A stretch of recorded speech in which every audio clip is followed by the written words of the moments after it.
사랑하는 영락교회 지체들에게 주님의 평화의 인사를 전합니다. 오늘 4월 29일 수요일 본문 말씀은 묵상 본문은 열왕기상 10장 1절로 29절까지의 말씀입니다. 오늘 본문의 말씀이 이렇게 시작합니다. 스바의 여왕이 여호와의 이름으로 말미암은 솔로몬의 명성을 듣고 와서 어려운 문제로 그를 시험하고자 하여. 스바라고 하는 것은 오늘날의 아라비아 반도 끝에 있는 예멘을 말하는 거죠. 히라버로 하면 마리아바라는 나라인데 이 스바는 굉장히 경제적으로 부유한 나라였습니다.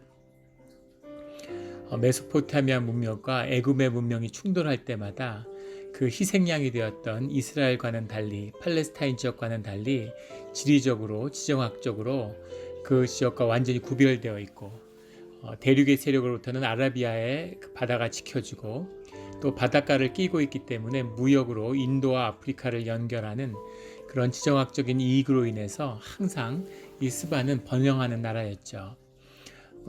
아수르가 뒤에 아수르의 역사의 기록에 보면 스바에 대한 기록들이 여러 차례 나옵니다. 스바의 여왕에 대한 기록이 5번 이상 나오고 있는데 아마 스바에는 여왕들이 자주 있었을 것으로 우리가 볼 수 있겠죠. 그 스바의 여왕이 세상에 부귀를 누리는 그 여왕이 솔로몬의 이름을 듣고 솔로몬을 찾아왔다는 거죠. 어려운 문제로 그를 시험하고자 하여. 어려운 문제라는 것은 희다라는 건데 수수께끼와 비유를 이야기하는 겁니다. 한 사람이 수수께끼를 얘기하거나 비유를 얘기하면 그 숨은 뜻을 맞추는 이런 일종의 언어 유희 같은 것이죠. 이 당시 아라비아나 그 시대의 귀족들은 이런 문제로 서로 교양을 겨루었다고 해요. 그래서 이 스바의 여왕이 솔로몬의 도대체 지혜와 명성이 어느 정도인지 알고 싶었다는 거죠. 그런데 단순히 수수께끼를 풀자고 그 당시에 먼 길을 떠나서 솔로몬을 찾아온 것은 아니었겠죠.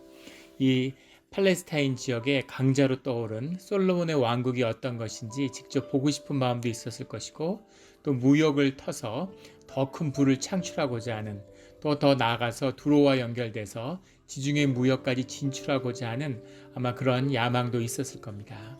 솔로몬의 왕국을 찾아왔는데 스바의 세상의 부를 누리는 스바의 여왕도 솔로몬의 왕국을 보고 큰 충격을 받은 거죠. 5절에 보면 그 궁전을 보고 그가 크게 감동되었다 이렇게 쓰고 있습니다. 상상할 수 없는, 그 시대에 이룰 수 없는 엄청난 부를 이룬 것이죠. 그래서 그것을 본 스바의 여왕은 8절에 복되도다, 당신의 사람들이여 복되도다 라고 고백합니다. 그리고 당신의 하나님 여호와를 송축할지로다 라고 고백하죠. 주님의 사람들의 누리는 그 삶의 부요함과 은혜를 보고 복되다는 것을 선포하고 주님을 송축하는 주님의 영광을 본 것입니다. 9절에 보면 여호와께서 당신을 기뻐하사 이스라엘 왕위에 올리셨고 여호와께서 영원히 이스라엘을 사랑하심으로 당신을 세워 왕으로 삼아 정의와 공의를 행하게 하셨도다 이렇게 선포하는 것입니다. 이것이 세상을 통치하는 하나님의 질서가 세워지는 모습이죠. 세상의 그 어떤 권위도 주님의 권위 아래 복속되고 또 주님이 주시는 선물과 견줄 수 있는 세상의 선물이 있을 수 없는 것이죠. 하나님이 주신 선물을 보고 세상이 경배하는 것입니다. 세상이 주님을 송축하는 것이죠. 하나님의 자녀의 그 축복을 보고 그것을 경배하는 겁니다. 이것이 하나님의 자녀들이 세상에서 이루어야 할 모습이죠. 이런 모습들이 우리와 우리의 자녀들에게서 나타나기를 주의 이름으로 축원합니다. 그 스바의 여왕이 솔로몬에게 10절에 보면 금 120달란트를 주었다고, 곡물로 주었다고 그렇게 나오죠. 금 120달란트를 빌리기 위해서 자신의 영토의 20개 고을을 두로의 왕에게 내주었던 솔로몬이었습니다. 그런데 이제는 그냥 선물로, 곡물로 금 120달란트를 받는 거죠. 주님의 통치의 질서가 세워지고 주님의 영광이 나타나니까 세상의 물질을 당기는 겁니다. 물질을 다스리는 힘이 영에 있죠. 영이 회복되고 영의 권위가 세워지면 물질은 당연히 따라오게 되어 있는 거죠. 이것이 통치의 원리고 창조의 질서입니다. 그래서 솔로몬이 주님을 높이고 주님을 높이는 일 가운데 무슨 정복 전쟁을 한 것도 아니고 부를 쌓기 위해서 뭔가 그런 것이 아닌데 통치의 질서가 공의와 정의가 세워지니까 물질은 당연히 쫓아와서 그 모든 것은 당연하게 누리는 것이 되었다는 겁니다. 이것이 우리 가운데 나타나야 될 역사죠. 돈을 쫓는 사람은 돈을 얻지 못하죠. 황금을 쫓아서 그 당시에 가장 풍요로웠던 중남미에 왔던 사람들은 가난에 시달리고 있습니다. 하지만 종교의 자유를 찾아서 척박한 동토의 땅을 찾았던 북아메리카를 찾았던 사람들은 하나님을 찾아서 왔지만 그들은 풍요함을 누립니다. 이것이 세상에 숨어있는 영의 비밀이죠. 14절에는 솔로몬의 세입금의 무게가 금 666달란트요. 666달란트라는 것은 솔로몬의 엄청난 부의 무게를 보여주지만 동시에 666이라는 숫자는 세상 질서의 완성을 의미하는 거죠. 세상에서 얻을 수 있는 부의 모든 것을 가졌다라는 뜻입니다.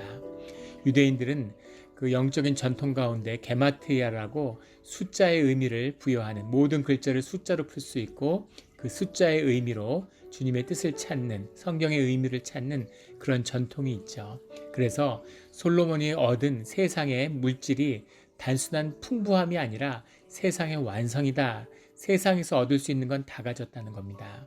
실제 잠언에서도 솔로몬이 그 모든 것을 자신이 가졌다고 이야기하죠. 그 부는 어느 정도였을까요? 21절에 보면 왕이 마시는 그릇은 다 금이요 궁의 그릇들도 다 정금이라 은 기물이 없으니 솔로몬의 시대에 은을 귀히 여기지 아니했다라고 나옵니다.